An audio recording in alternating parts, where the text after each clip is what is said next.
Welcome back to my YouTube channel. So guys, आज हम आ चुके हैं राजस्थान का बहुत फेमस और इतिहास से जुड़ा हुआ एक फेमस फोर्ट है जिसका नाम है चित्तौड़गढ़ किला।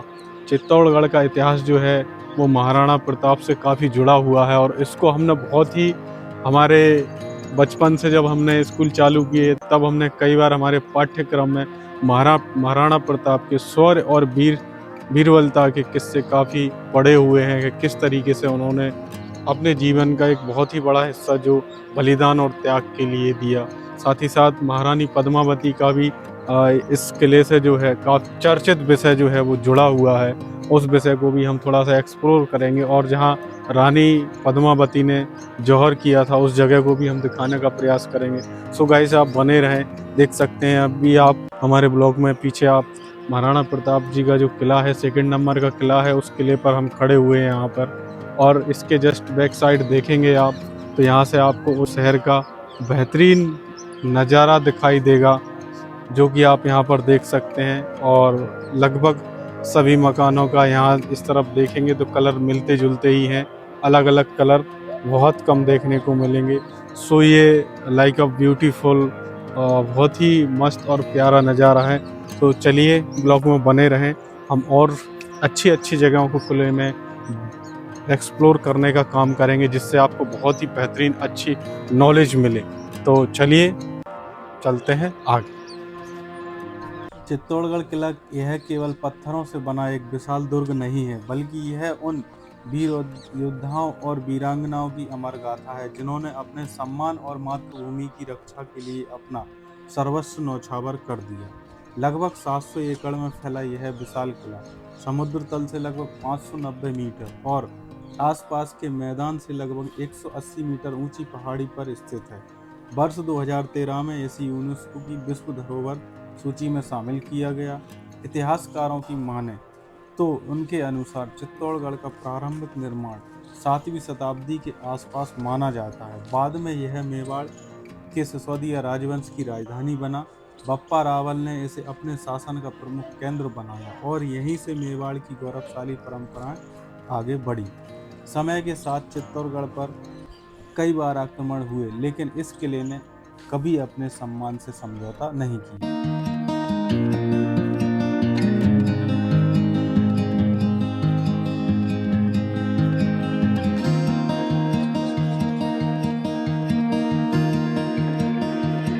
किले पर पहला आक्रमण 1303 दिल्ली के सुल्तान अलाउद्दीन खिलजी ने चित्तौड़गढ़ पर हमला किया। लोक कथाओं के अनुसार रानी पद्मिनी के सौंदर्य की चर्चा सुनकर वह उन्हें प्राप्त करना चाहता था।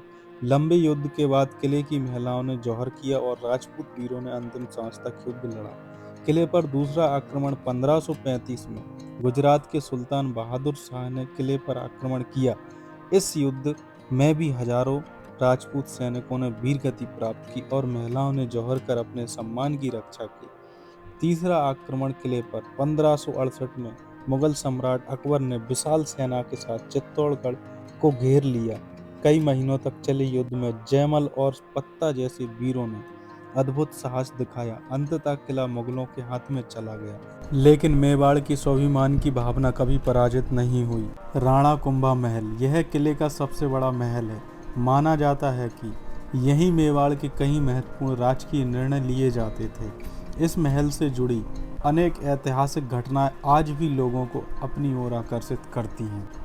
राणा कुंभा महल के बाहर जैसे ही आप निकल कर के आएंगे तो किले परिसर में जो सड़क डली हुई है उस सड़क किनारे आपको नींबू पानी और मिनरल वाटर की भी बोतल मिल जाती है। साथ ही साथ यहाँ पर कुछ ठेलों पर आपको चटपटा या चने टाइप के खाने को भी मिल जाते हैं। किले तक पहुँचने के लिए 7 विशाल द्वारों से होकर गुजरना पड़ता है, जिसमें पाड़न पोल, बहरप पोल, हनुमान पोल, गणेश पोल, जोरला पोल, लक्ष्मण पोल और राम पोल।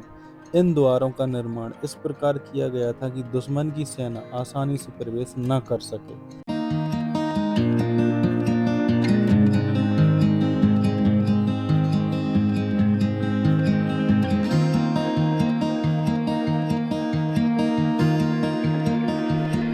चित्तौड़गढ़ भारत के सबसे बड़े किलों में से एक है। यह लगभग 13 किलोमीटर की परिधि में फैला हुआ है। किले में अनेक मंदिर, महल, जलाशय और स्मारक मौजूद हैं। हर वर्ष लाखों पर्यटक यहाँ इतिहास और स्थापत्य कला देखने आते हैं। शाम का लाइट एंड साउंड जो किले के इतिहास के जीवंत रूप को प्रस्तुत करता है। किला परिसर के अंदर ही पुरातत्व विभाग की बिल्डिंग यानी कि म्यूजियम भी यहाँ पर है। इसके अंदर आपको इतिहास से जुड़ी काफ़ी जानकारी और नॉलेज मिल जाएगी। आप देखेंगे तो इसके सामने काफ़ी ग्राउंड और स्पेस है। तो यहाँ पर जो है प्लेग्राउंड है, क्योंकि किले के एक परिसर में आम जन यहाँ पर निवास करते हैं, जिनकी जनसंख्या लगभग 5000 लोगों के तकरीबन है। वो किले के एक हिस्से में अपना निवास करते हैं। वो यहाँ पर घूमने टहलने और उनके बच्चे यहाँ पर प्लेग्राउंड में खेलने के लिए आते हैं।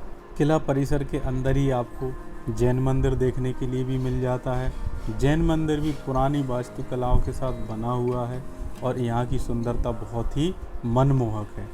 मंदिर से जैसे ही हम आगे बढ़ते हैं तो हम देखते हैं कुछ लोग यहाँ पर फ़ोटो सेशन करवा रहे हैं, और जैसे ही हम थोड़े आगे चलेंगे तो राइट हैंड पर हमको कुंभा श्याम मंदिर देखने के लिए मिल जाता है। कुंभा श्याम मंदिर के पास से ही जैसे ही हम लेफ़्ट साइड जाते हैं, जो आप सामने रास्ता देख रहे हैं, उसी रास्ते से जो है मीरा टेम्पल के पास पहुंच जाते हैं। और जैसे ही हम इसी सड़क पर थोड़े और आगे चलते हैं तो वहां जाकर के हम देखते हैं कि राजस्थान का कल्चर और संस्कृति हमें देखने के लिए मिल जाती है। यहाँ पर कुछ पैसों के बदले आप यहाँ की पोशाक पहन के अपने फ़ोटो खिंचवा सकते हैं और अपने साथ जो है अपनी यादें ले जा सकते हैं। यहाँ कॉस्ट्यूम के साथ आपको 50 रुपये का जो है चार्ज किया जाता है, और साथ ही साथ आप देख सकते हैं कितना सुंदर घोड़ा यहाँ पर बंधा हुआ है। इस घोड़े के साथ भी आप फ़ोटो सेशन अपना करवा सकते हैं।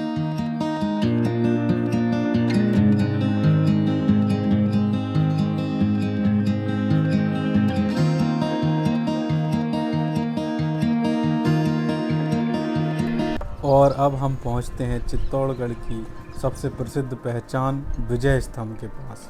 करीब 37 मीटर ऊंचा है 9 मंजिला स्तंभ महाराणा कुंभा ने सन 1448 ईस्वी के आसपास मालवा के सुल्तान महमूद खिलजी पर विजय की स्मृति में बनवाया था। इसकी दीवारों पर देवी देवताओं और ऐतिहासिक घटनाओं की सुंदरता से भरी नक्काशी आज भी देखने के लायक है। आप देख ही सकते हैं कि यहाँ का दृश्य कितना प्यारा और मनमोहक है। यह दृश्य आपने वीडियो के स्टार्टिंग में भी देखा हुआ है, जो बहुत ही प्यारा और मनमोहक है।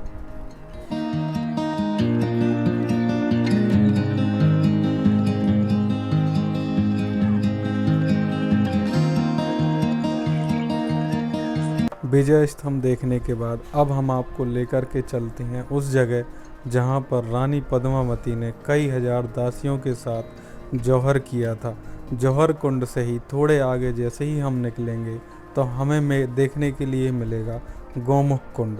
तो चलिए चलते हैं और देखते हैं।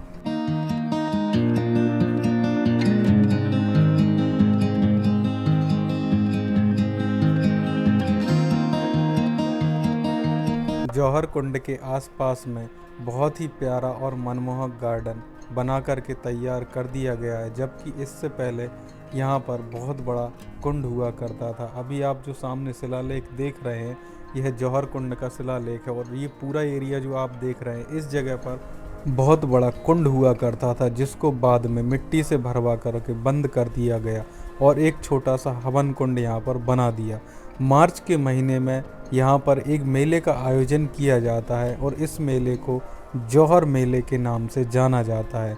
उस मेले के समय इसी हवन कुंड में हवन आहुति दी जाती है, जो कि आप सामने देख रहे हैं। यहाँ घूमते हुए हमने देखा कुछ बहुत ही प्यारे से जानवर, जिनको हम मंकी और अपनी भाषा में बंदर कहते हैं, वह एक दूसरे के प्रति कितना प्रेम और स्नेह दिखा रहे थे, और इनकी हरकतें हमें बहुत ही प्यारी लग रही थी। हालांकि आप जब भी आएँ तो इनसे सावधान रहें, क्योंकि इनकी सोचने समझने की शक्ति इंसानों के जैसी नहीं है। और फिर हम आ जाते हैं फाइनली गौमुख कुंड।